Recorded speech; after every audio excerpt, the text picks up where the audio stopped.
10 ways Allah subhanahu wa ta'ala forgives his slave.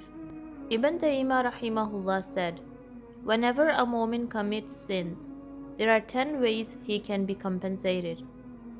Number 1, if he repents from the sin, Allah will forgive him as if he didn't do it. Number 2, doing istighfar, which means asking for forgiveness from Allah subhanahu wa ta'ala. Number 3, doing an act of righteousness, which will remove that sin. Number 4, a Muslim can pray for his forgiveness, whether he is living or after his death. Number 5, a Muslim can give charity on his behalf. Number 6, by the intercession of Prophet Muhammad sallallahu alaihi wasallam on the Day of Judgment.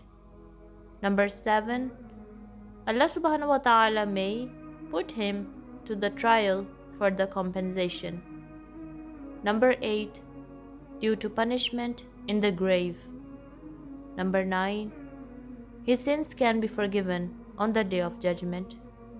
Number 10, Ar-Rahim, Allah subhanahu wa ta'ala may forgive him without any questioning due to his mercy. But the unfortunate one who does not get any of these should blame himself.